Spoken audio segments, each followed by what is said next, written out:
Hey guys, welcome back to the podcast. I'm Amanda. Laura. And I'm Kendra. And today we've got a favorite topic of Kendra's.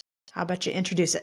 Okay, today we're going to talk about vulnerability in medicine, and we do touch on this quite a bit. So stay with me, right? I feel like medicine has misconstrued vulnerability, or even we've told ourselves that vulnerability is a weakness.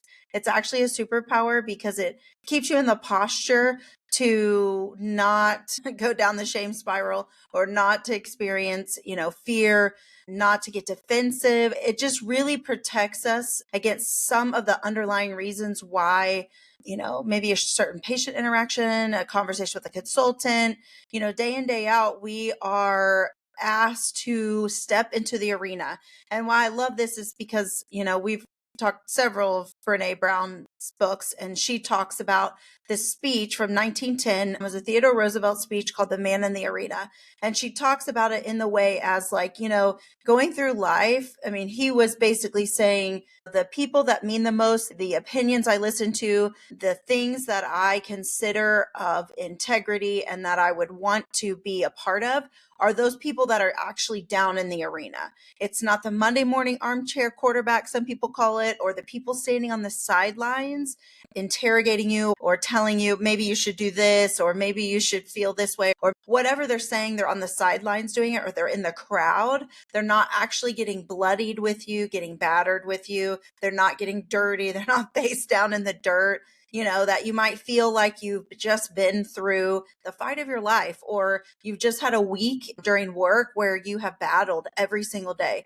So it's the people that are in the arena that are the ones that can, share their opinion, or they can share their perspective because they're the ones getting bruised and battered and dirty with you.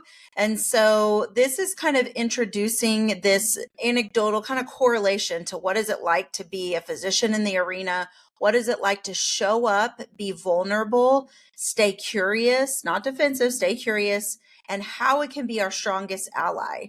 And so if anyone's read Rising Strong, the introduction to the book makes it very clear what we're talking about. But basically, as physicians, we often step into the arena where we risk failure, criticism, and emotional exposure. So how can we continually show up courageously when the stakes are high, or when we're constantly being asked to extend ourselves and maybe even beyond what we're, physically and mentally able to be? How do we continue to show up like this? Yeah, Brene is inspirational when you see her talking about this. It's like, I no longer have any interest in people's criticism who are not in the arena getting absolutely pummeled along with me. And a lot of people will say, it's hardly ever the person above you who's criticizing you. It's almost always somebody who's an internet warrior who is just ready to comment. Right. As a And physician, free to do so. yeah. Or they As feel free to do so. Yeah. I feel like as physicians, we do the same, where we like to comment on how another specialty is handling something. We don't know. We don't know what it's like in their office. You know what I mean? They for sure don't know what it's like in my scenario. So I'm doing the best I can, I promise you. I did find Roosevelt's little speech. It's not too long. So he says, "It is not the critic who counts, not the man who points out how the strong man stumbles, or where the doer of deeds could have done them better. The credit belongs to the man who is actually in the arena, whose face is marred by dust and sweat and blood, who strives valiantly, who errs, who comes short again and again, because there is no effort without error and shortcoming." Amen. But who does actually strive to do the deeds, who knows great enthusiasms, the great devotions, who spends himself in a worthy cause, who at the best knows in the end the triumph of high achievement, and who at the worst, if he fails, at least fails while daring greatly, so that his place shall never be with those cold and timid souls who neither know victory nor defeat. It's pretty. And that was her Daring Greatly book. Yeah. Talks a lot about it. So she has stripped this thing down and written several books about it. But I think what's most intriguing about it is like this speech is 100 and almost 130 years old. Yeah. And just amazing how even 100 years ago, the resiliency of the time, or the men who stood up as mighty men of valor, really could give a rat's about who was standing on the sideline or who wasn't in their close circle actually making valiant decisions. And I mean, just that perspective alone will make you think. It sounds like there were internet trolls before even the internet. Did they live in their mother's basement, though? That's my question. Well, It's possible. I don't know.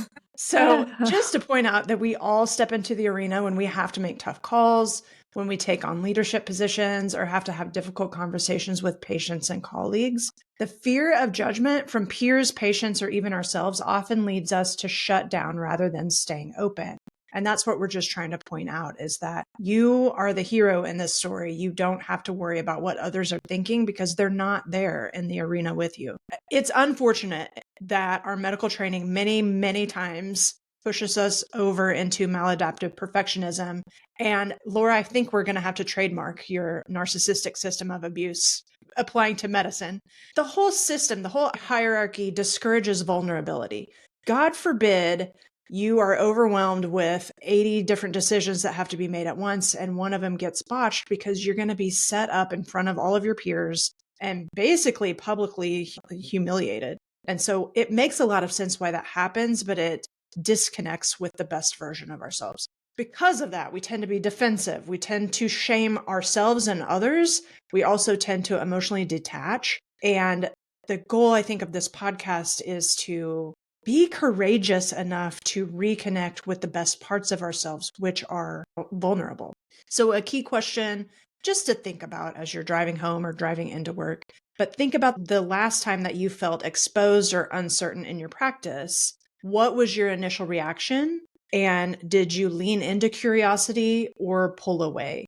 For me, this comes up a lot with I have just become very comfortable with having no idea what's going on in the ER. I don't feel like that's a bad thing for me to know when I don't know and to reach out. And I loved when we talked to Dr. Palmer, about her husband who died by suicide. But she was saying in her practice, I just loved it. She's like, I never go down alone. We were taught that.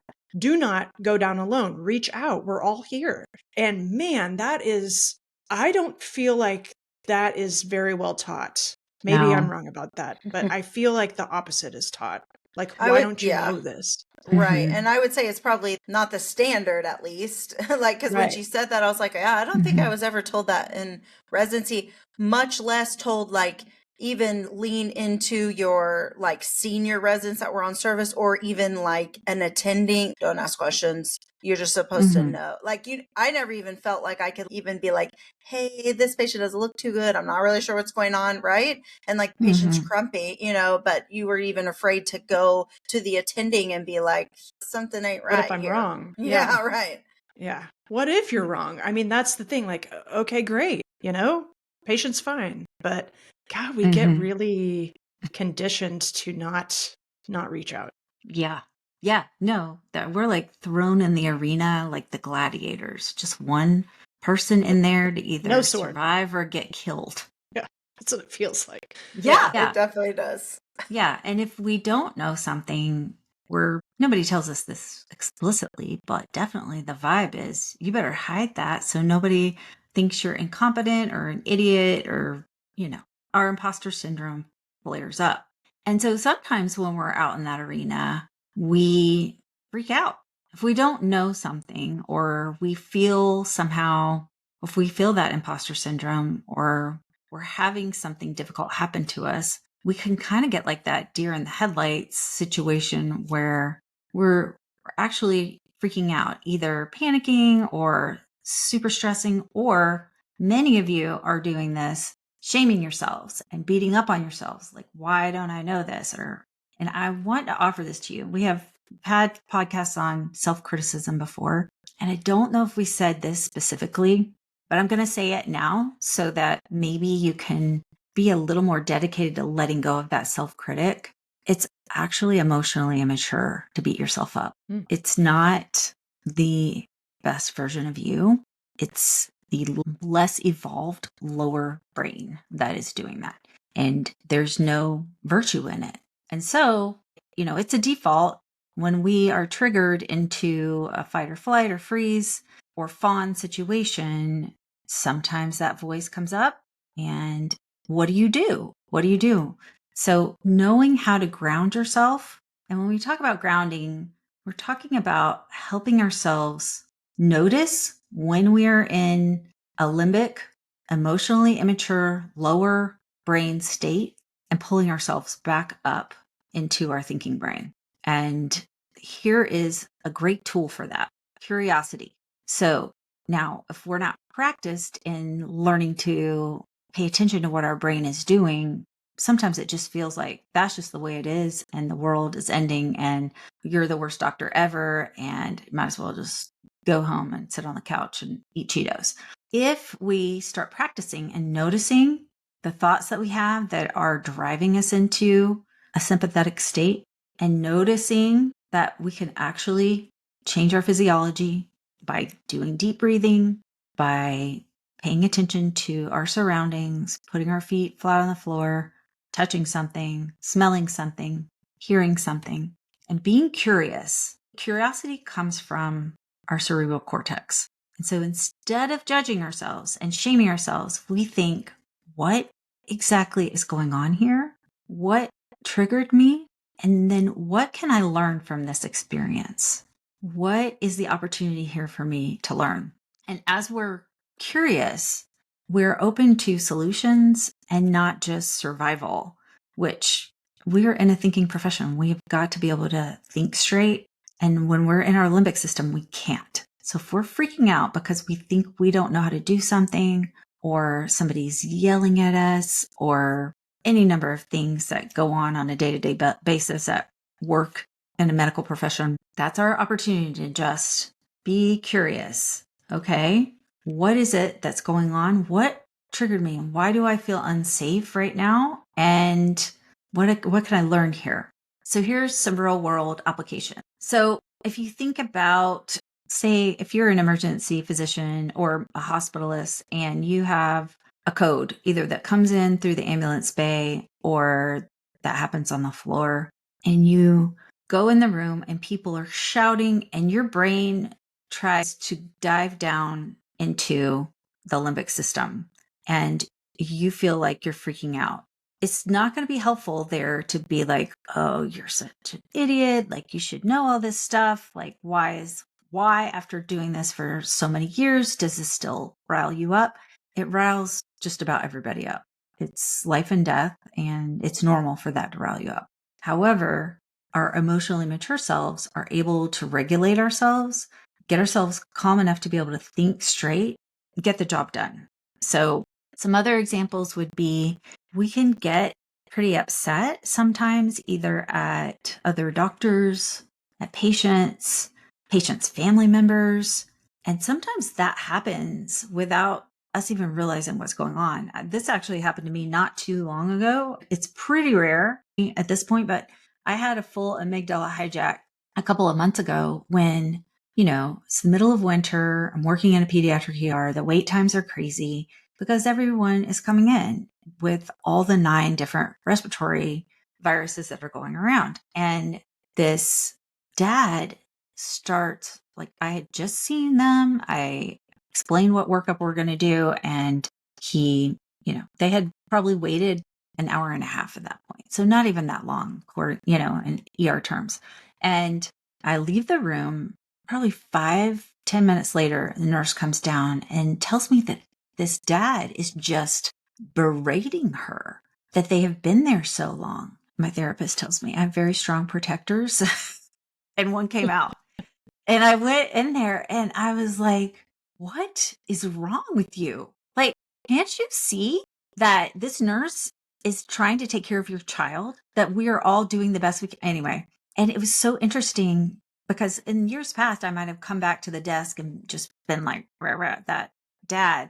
And while that is in there too, I was able to come back and say, wow, what happened to me? Like, I kind of lost it with that guy. And I don't do that often. And so it was an opportunity for me to be curious, and being curious helped me calm myself down.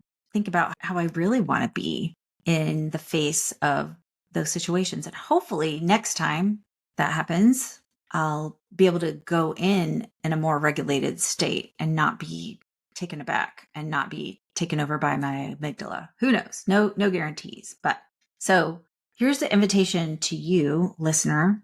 The next time you feel defensive or exposed or embarrassed or shamed or overly protective, like I was, just take a moment and say, what else might be true here?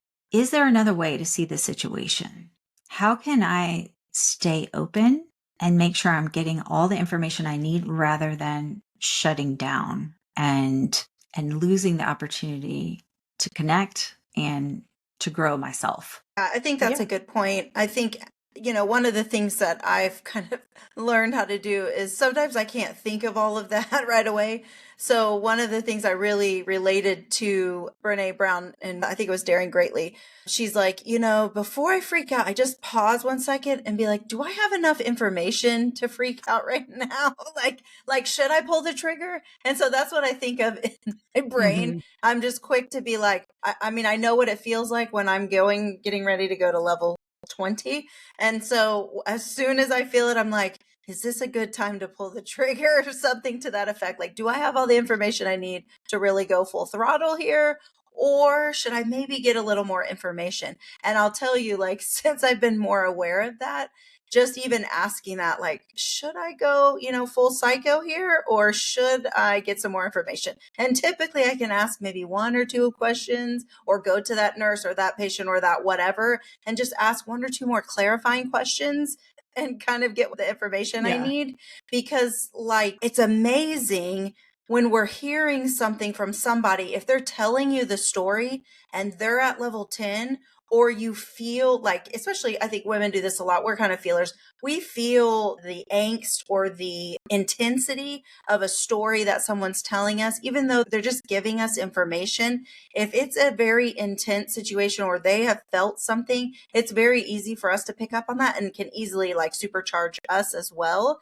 And so I have to be very intentional about not joining in the intensity at first, but just considering that it's information giving at the moment. And then maybe before I pull the trigger or go full psycho, I should go get some more information. And most of the time, going in with a level head and just trying to seek information, usually I would say, not all the time, but usually, that I don't pull the throttle and go well, and I still have a job. Yeah.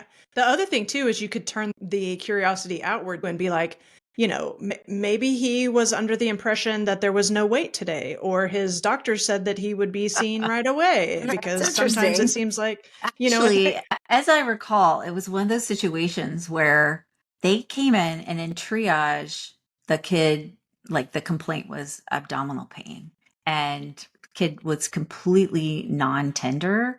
And I, but he was saying, they were worried about appendicitis. So I ordered an ultrasound, and he was mad that the ultrasound had not been ordered as soon as they got there. That was what he was mad about. I was like, you have got to be kidding. Always makes me think that he or she or whoever probably like thinks their kid's dying, They just don't know. Even though he's like rolling on the floor and jumping around. Yes. Yeah. You're but right. I mean, I don't know. Yes. To react that way. Or maybe they have always just had a really easy time. Yeah. Right. There's like definitely a different story than what my story is. Well, or maybe not, but maybe we don't know until we get more information. Yeah. It's always helpful to get more information. Ask more questions rather than assuming. Maybe full psycho is warranted. Full psycho is sometimes warranted. But sometimes our brains will allow some assumptions, and instead of like just assuming everything or going to level 10, maybe getting more information is helpful. I find this helpful too, that turning outward is like, if you get on the phone and you're just like expecting to have a slam dunk admit, you're just like blah, blah, blah. You say like 3 sentences. That's all really they need. Like it's going to be admitted. And they come back full psycho and you're like, oh, wow, that's interesting. Are you okay? Like, it's really easy to ask more questions. Like, what else is going on in your life right now? Yeah. Do you want to call me back? Is this a bad time? Like, I just find I ask the same like 3 or 4 questions, and usually there's a pause. And then there's like, oh, okay. Yeah. Maybe a little self-reflection. I don't know what goes on the other end. I can't see that, but you hope that maybe just saying, are you okay? Or is this a bad time? Is all the questions you need to ask. So yeah.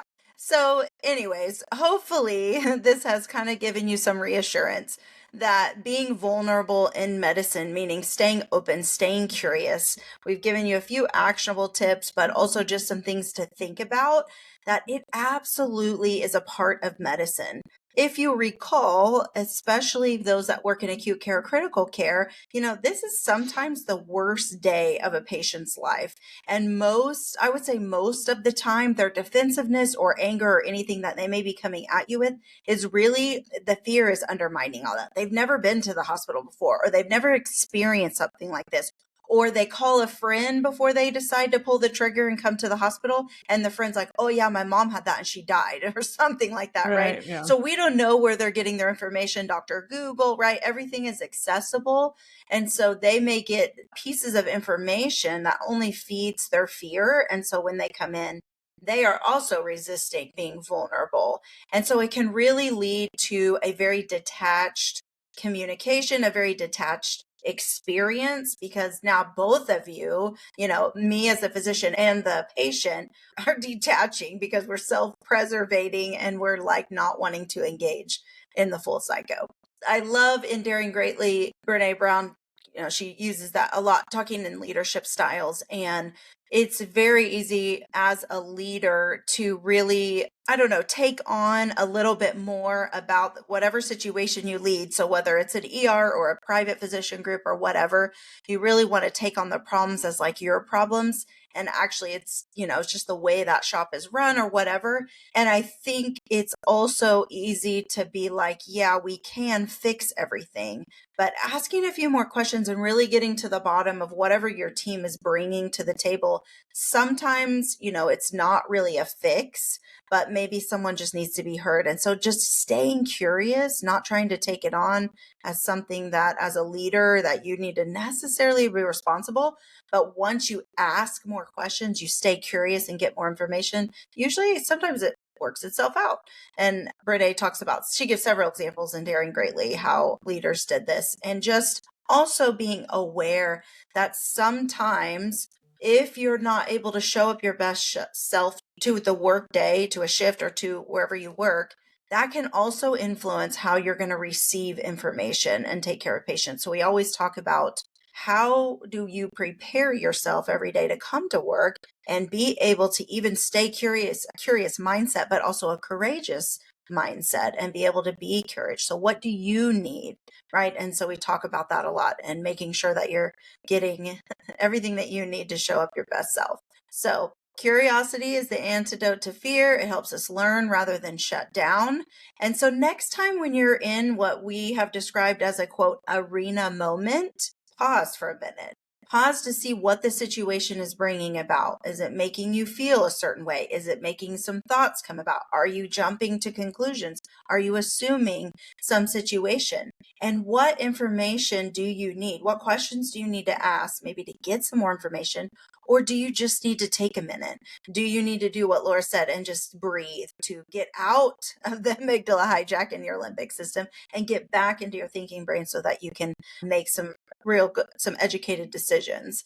And also talk about these things, right? Talk about it with a friend, a fellow colleague that you trust, your, plus minus on the spouse, because they may or may not be medical and may not be able to understand. But understand that when these experiences come up, there's something under there, and just stay curious about it. Ask more questions of yourself, and be able to know that, yes, while medical culture has traditionally sent us all into the fear and shame cycle because of some sort of expectation, know that being more and more curious about how you can show it better just may give you the encouragement that you need. One closing thought is, medicine will always demand courage.